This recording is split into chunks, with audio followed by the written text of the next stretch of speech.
This is a $5,000 Google Jamboard that I just rolled out of the trash. Now, why was it in the trash, you ask? We'll get to that. But first, I want to explain what the Google Jamboard is. The Google Jamboard was a digital whiteboard that you could use to collaborate with people within your organization or your school. It was actually a pretty cool thing. On a regular whiteboard, when you draw things on the whiteboard, you erase it. You can't just save it, copy and paste it, or send it 3,000 miles and have somebody else make some changes on it and send it back. So it was a cool idea. Google also thought it was a cool idea in 2017 when they released it. But they stopped thinking it was a cool idea in 2024 because this is a cloud-based service. That means all those jams and all those collaborations were stored on the cloud. What is the cloud? The cloud is just somebody else's computer. So at any moment, they can just turn off their computer and you'll lose all your stuff. That's exactly what Google did. So December 31st, 2024, Google decided to end support for the Google Jamboard. They told all the users that if they didn't convert their jams and export them into PDF format or something like that, then they were lost forever. This had a huge impact on the organizations and schools that were using this for 7 years. And they weren't just using it for 7 years, they were paying $600 a year for a subscription fee, a mandatory subscription fee that Google charged to operate the device that you paid $5,000 for. Did you even own the device? What did you even pay for? Did they know when they bought the device that there was going to be an expiration date on it? Now, Google's excuse for ending support for this cloud-based device. Google stated the reason was the availability of more capable alternatives on the market. So Google said, why the f would you spend $5,000 on this piece of shit and spend $600 a year when there's much better alternatives? You idiot. You're stupid. You should have bought something better. And that's why it ended up in the trash where I got it. Now you may be asking, how am I using it right now? Well, if you didn't see my other video on the Google Jamboard, I had to install a version of Android on it thanks to some nice people in the XDA community. That's the only way I was able to repurpose this device, because Google basically told you to go f yourself if you still wanted to keep using this. And that's not cool. When the college bought this device, did they think they were going to own the device, dropping $5,000, plus $600 a year? Did they think they were going to own this device? But what is ownership? In 2025, what is ownership? When you buy a BMW and you pay it off, did you pay for the subscription for the heated seats? Now that heated seat function is built into the car. Do you own it? What is ownership? And when companies pull shit like this, who do you complain to? Because I can make a video on it, it doesn't change anything. If only there was a foundation that was actively trying to prevent things like this from happening and taking a record in a wiki of all the companies that pulled this with each of their products. Oh wait, there is. Fulu Foundation. Founded by Louis Rossmann, my good friend Louis Rossmann. Fulu Foundation exists so that when shit happens like this, you go on that wiki. It's consumerrights.wiki. When stuff happens like this, you go on that website and you create an article. That way we have a record, a written record with evidence every time a company does this. So they can't just sweep it under the rug, which they love doing. That's what this video is about today. Now, when the colleges bought this for $5,000, and I did the math for this, over a period of 7 years, they spent $9,200 on a device that they didn't own. A device that they use for whatever purposes to help educate the students or whatever. That money is coming out of your tuition, and it's coming out of my taxpayer money if it was a publicly funded school. Now that breaks down to $1,314 a year, or $110 a month. That's how much the school paid for a brick. A device that had an expiration date.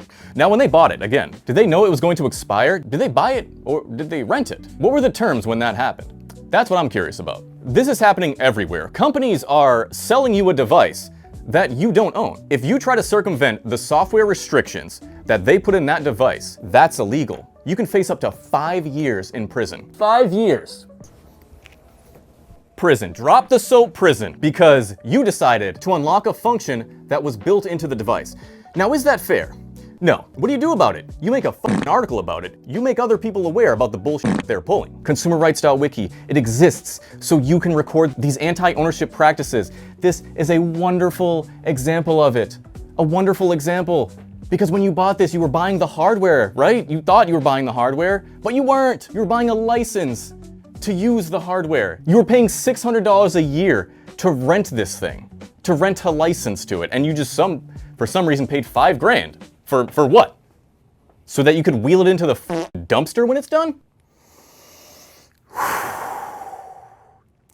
This frustration and this enshittification of everything is a subscription. That's why consumerrights.wiki exists. And this video is sponsored by Fulu Foundation, because his foundation is the only place that's actually trying to record these anti-consumer practices, these anti-ownership practices, the shit we've been preaching about for years. But the things that we can do, we can try to overturn Section 1201 of the DMCA.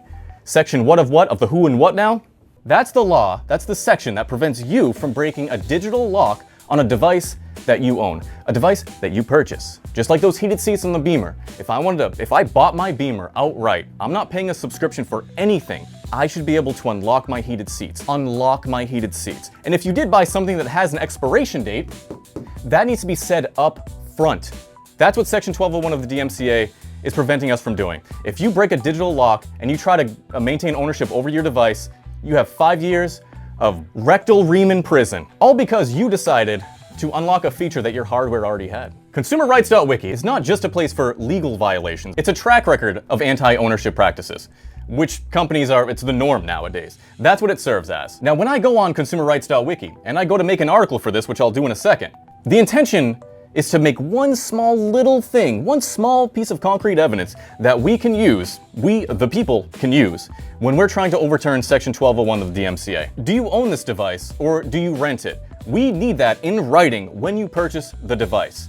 Because right now, we don't have that in writing, and it's clearly happening everywhere. This is just a tiny piece of our push to get ownership back.